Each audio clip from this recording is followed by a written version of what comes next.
Conmigo, chicos, ¿con quién va a ser? Bueno, les cuento que hay una enorme preocupación en todo lo que es la ciudad de Buenos Aires, por lo pronto, con edificios que cumplen muchísimos años, en lugares que se han revaluado para lo que es la construcción, y entonces viene una especie de demolición indiscriminada. No importa lo que tiran abajo para hacer torres, no importa si son edificios con historia, si tienen algo para contarnos, si son edificios con algún valor arquitectónico. Se formó un grupo entonces en contra de esta movida indiscriminada de demoliciones que se llama justamente Basta de Demoler. Y Basta de Demoler está integrado, entre otros, por Santiago Puzo, fundador del grupo.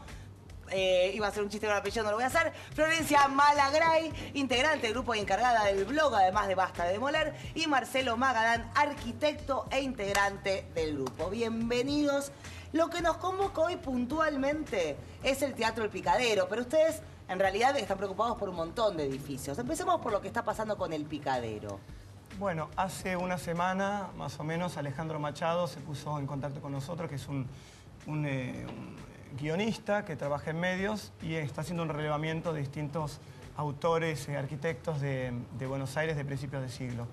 Y bueno, se acercó con la preocupación del Picadero, nos trajo unas fotos porque empezaron a demolerlo. Recordemos dónde está El Picadero. El Picadero está en el pasaje Enrique Santos Discépolo, ex Rauch, a media cuadra de Corrientes y Callao. Mientras vemos en imagen muchos edificios que están en peligro de ser demolidos para construir torres en su lugar sin cuidar absolutamente nada. Pero entonces, sí. Teatro El Picadero, un teatro con mucha historia, con muchísima historia, más allá del valor arquitectónico además, ¿no? Sí, en ese teatro fue Teatro Abierto, que fue un grupo de un proyecto teatral que fue una alternativa en la época de la dictadura, la única alternativa que estaba al margen de la censura de los teatros oficiales, con Tito Cosa, bueno, muchísimos actores. Cipelinkowski. Un gran movimiento cultural que se dio en el 81, digamos, uno de los primeros movimientos culturales fuertes en contra de la dictadura, ¿no? Claro, de hecho, sufrieron un atentado con bombas incendiarias que quemó... En el 81. Claro, quemó totalmente el teatro. Después estuvo un tiempo cerrado hasta que en el 2001 se lo rehabilitó de nuevo. Y bueno, después se cerró nuevamente, o sea, hubo problemas, imagínate, el 2001 no era una época muy propicia. ¿Y quién compra el edificio del teatro? Bueno, es un poco lo que se reproduce en muchos otros lugares de la ciudad. Una empresa constructora, para hacer un proyecto inmobiliario, compra el terreno, independientemente del edificio que esté en ese lugar. Ahora, ¿se vende como terreno? Se vende como terreno. O sea, no importa que ahí haya un teatro o un edificio que tenga 150 años de historia, con un gran valor arquitectónico o histórico. ¿No hay una ley contra el que no se pueden demoler teatros? Claro, que hay que construir... Hay que construir otro teatro. Claro. En donde se demuele un teatro, habrá que construir otro de similares en el mismo lugar, características. no es que hay que construir otro para mantener el número. En el mismo lugar debe funcionar un teatro. ¿Y entonces? Convengamos que esta ley no se cumple. Un buen ejemplo es el Teatro Odeón, digamos, la playa de estacionamiento que desde que demolieron el teatro sigue siendo una playa. Allí nunca más hubo pretensiones de construir ningún tipo de... No se cumplió la ley. No se cumplió la ley. Ese es El Picadero. Ese es el edificio del Picadero. Ese es el edificio del Picadero que además está en un pasaje. O sea que pensar en una torre sobre un pasaje que vemos es... Porque ahora es peatonal. Hace un año y medio es peatonal. Que sería, lo más interesante es que tenga una actividad nocturna, que si vos pones un edificio de oficinas, claro, igual que hay enfrente, es como aniquilar o darle sentencia de muerte a ese pasaje que está a media cuadra de Corrientes. Enfrente está la escuela, ¿no? Desde una cuestión operativa también, un edificio necesita cocheras y donde guardar un auto, porque se supone que hay... ¿Cómo vas a meter un auto en una peatonal? Aparte, rompe completamente con la fisonomía de ese pasaje que es ideal para que justamente reviva la movida cultural que hay en Buenos Aires, que hay más de 500 espectáculos estipulados. Y ese pasaje es una curvita, porque de ahí salía el tren que iba, ¿no? El primer tren que tuvo Buenos Aires. Tal cual. Esa es la razón por la cual allí existe ese pasaje con esa forma de un cuarto de curva, tal cual. Pero Marcelo, ¿por qué no se cumple esa ley? Digamos... Vos fíjate que me parece que el ejemplo del Picadero es paradigmático, viéndolo desde varios puntos de vista, porque incluso se supone que el signo de la última administración a nivel local era mucho más afín a las cuestiones ligadas a la memoria y a cualquier reivindicación de aquello que hubiera suponido algún tipo de oposición, haber supuesto algún tipo de oposición a la dictadura. Y sin embargo, ni siquiera eso, porque ya, a ver, un edificio puede ser patrimonio por su valor arquitectónico, por su valor histórico, pero por lo que haya también por su sucedido valor ahí. simbólico. Claro. Y esto, sin duda, si saquémoslo ya de una discusión de especialistas, era un edificio con valor para la sociedad en términos simbólicos. Y sin embargo, a nuestros administradores se les escapó la tortuga. Porque, digamos, esto fue autorizado por la administración saliente. Pero, digo, ¿qué van a hacer con la ley que indica que en el mismo lugar donde hay un teatro, si se demuele por cualquier cuestión edilicia, por ejemplo, debe construirse otro? ¿Qué se hace con eso? Justamente lo que hicimos en el grupo fue presentar una acción de amparo, una cautelar que diga que hasta tanto se resuelva una cuestión de fondo, no se puede demoler el Teatro El Picadero. ¿La cuestión de fondo cuál es? Si es o no patrimonio cultural de la ciudad. Claro. Eso por una parte, y qué es lo que van a hacer respecto a la hacer. construcción. Es decir, si esa construcción incluye o no una sala de teatro. Porque aparte acá está en juego el interés privado con el público, es decir, ese teatro se puede vender por un lado, pero por el otro lado estamos al frente de un interés público de todos, que es decir, conservar el patrimonio arquitectónico. Entonces ahí... Sí, igual creo que no termina en el patrimonio arquitectónico, creo que eso es fundamental. El caso del Picadero me parece que es un ejemplo claro. Además, indica historia, digo, cosas que sucedieron ahí que por más que vos pongas otro teatro no va a ser lo mismo. Yo creo que es el tema del patrimonio. O sea, el patrimonio es aquello heredado, que puede ser arquitectónico, Ahora, pero cuando vos sos dueño, histórico. ¿no tenés un derecho propio, siendo el dueño, de hacer lo que quieras con eso? Es una buena pregunta. Es relativo por lo siguiente, vivimos en sociedad y si partiéramos de la base que cualquiera puede hacer lo que quiere, a los más débiles nos iría muy mal. Entonces, ¿qué es lo que ocurre?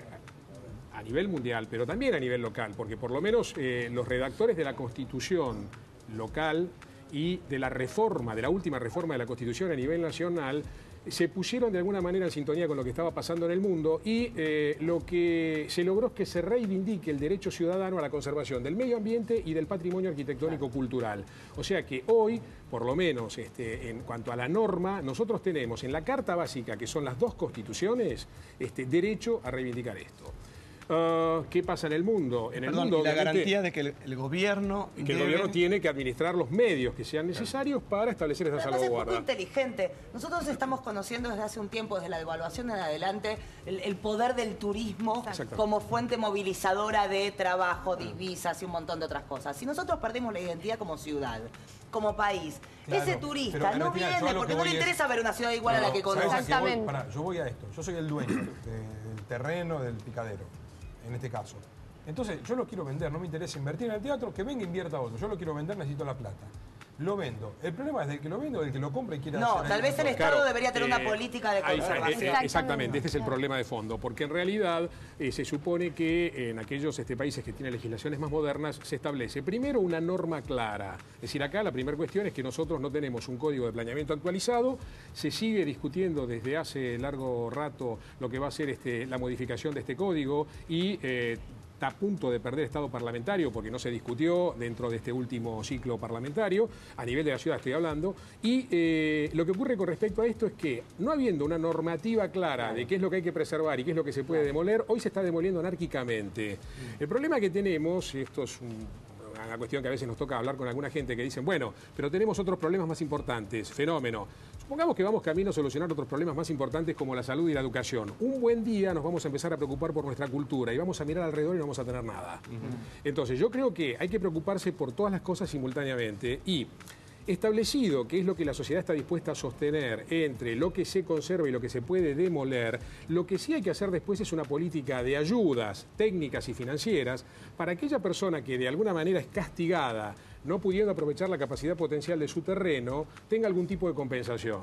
Que puede ser ayudas económicas, financieras, créditos blandos o que lo compre el Estado. No, bueno, no, pero sin llegar a eso, porque que se preocupan, la política del Estado es justamente eso, compensarte a vos por aquello que te toca tener y que tal vez por disposiciones generales no podés usufructuar de la manera que querrías. Acá hay una cosa, digamos, se te viene abajo. ¿Qué haces? Se te viene abajo. No tenés recursos para... No, bueno, pero eso depende de una política que es lo que hasta acá no hubo. Y eso justamente yo creo que es el cambio que habría que pensar en implementar. De hecho, vos fijate que hay una posibilidad que es la compensación de metros cuadrados que vos dejás de construir en tu terreno por conservarlo, que te admiten a que los puedas utilizar construyendo más en otro lado. Y ese es un mecanismo que está en la Ley de Áreas de Protección Históricas en la Ciudad de Buenos Aires, que tiene más de una década, pero que nunca fue reglamentado. porque Ahora, esa posibilidad existe. Me pongo del lado del Estado. Vamos a poner el ejemplo del Picadero o de Confitería El Molino o tantos otros edificios que han pasado por esta situación. Yo como Estado, ¿por qué tengo que salir a rescatar económicamente un lugar que ha sido usufructo económico durante mucho tiempo de un privado? ¿Con qué razón tendría que hacerlo el Estado? Más allá del cuidado del patrimonio. Bueno, se supone que el Estado está para defender los intereses comunes de todos los ciudadanos. ¿Y a quién se lo daría el Estado? ¿Eso se lo tendría que dar a un privado? ¿Tendría que administrarlo el Estado? ¿Cómo es la resolución de eso? Mira, nosotros en realidad eso también se plantea y se charla en el grupo. Y lo que hay que tratar de ver es que esto no tiene solo un fin altruista y de conservación porque es lindo. Acá se puede hacer muchísimas cosas. Se puede emprender posibilidades de trabajo para todos los que se van a encargar, para que el turismo crezca. La Argentina tiene un potencial increíble en turismo. Buenos Aires, puntualmente, una de las ciudades más representativas del mundo. Y lo dicen blogs de turistas, lo dice gente que vive acá hace 2 años, que es de afuera. Los extranjeros que vienen, lo que más les llama la atención es la arquitectura de Buenos Aires, el paisaje urbano, las plazas, los parques. Si perdemos el empedrado, si perdemos los edificios históricos, si lo perdemos todo, nos vamos a quedar sin una fuente importante. Lo pensemos por el lado de económico. Y además, ¿por qué? En general, esto no viene por un cambio, digamos, estético que reclama la sociedad. En general, todos estos cambios, las demoliciones, proviene de intereses económicos muy fuertes que lo que buscan es transformar y hacer negocios y no hay límite. Sin ningún tipo de ningún interés altruista. Claro. Ahora, yo le hago la siguiente pregunta para ir cerrando el tema. Con respecto a edificios en peligro, además del Picadero, ¿qué otros edificios están en serio peligro de ser demolidos ahora? Mira, varios de los que pasaron recién en imágenes, son unos 25, pero solamente en Recoleta y Retiro, o sea, la zona del centro, son unos 25 petit hoteles que están en venta para ser demolidos y edificar allí torres. Acá tengo un ejemplo de uno de los edificios que acaban de demoler. Este es el ex taller del diario La Prensa. Este edificio acaba de ser demolido. Claro, está en una guía turística. No es esquina, sino todo lo que está hacia atrás. Claro. O sea, sobre la izquierda de sobre Azopardo, que está en una guía. Está en una guía turística, hoy van a ir a buscarlo y no se van a encontrar con nada los turistas. Con un lindo andamio. Y un dato que dice que no es aquí menor es que en este momento los ingresos de divisas por el turismo superaron a los de la exportación de carne. Exactamente. O sea que el Estado puede hacer un buen negocio. Se puede hacer un negocio económico de la preservación arquitectónica como se lo hace en todas partes del mundo. Peli dice, los arquitectos estamos completamente acostumbrados a interceder, digamos, interactuar y construir en base a las limitaciones que se imponen del Estado. Pasa que acá no se imponen limitaciones. Porque además, convengamos, lo que se está construyendo no tiene un alto valor arquitectónico. No es que estamos haciendo el centro Georges Pompidou, un centro cultural en el lugar donde había un edificio de importante valor, sino que se están haciendo torres en serie, torres sin ningún tipo de valor. Que muchas veces tampoco tienen la calidad de hace 30 años y no se eligen tampoco para vivienda. La idea no es que atender esto impida atender otras cosas, sino que se trate de ver en un momento de crecimiento cómo se crece. Esa es la idea. Sí, Ernestina, yo te quería, dentro de estas noticias negativas que aparecen, nosotros hemos logrado que saliera hace 2 semanas una ley de protección patrimonial para algunos edificios, que son aquellos que se presentaron como patrimonio cultural ante la UNESCO, y otros edificios que están relevados por la Dirección General de Patrimonio. Esa ley costó muchísimo, la promovimos nosotros y la tomaron algunos legisladores, entre esos Teresa Anchorena, que es la presidenta de la Comisión de Patrimonio Arquitectónico, Caeiro, Urdapilleta y Jorge Enríquez, que bueno, es como un comienzo de que en la legislatura el tema está empezando a cobrar importancia. Así que dentro de la situación medio caótica que estamos viviendo, hay buenas noticias y bueno, luchemos para que crezcan. Si me dejas pasar un anuncio, la gente se puede interesar, el blog es www.basta-demoler.com. Para decirles que, bueno, no hace falta ser arquitecto, no hace falta ser especialista, hay que estar caminando atentos, sacar una foto, mandar un mail, conectate y bueno. Y ahí está. Basta de demoler con guión intermedio, entonces guión del medio entre las 3 palabras. Vamos a un corte. Gracias por haber venido, enseguida volvemos.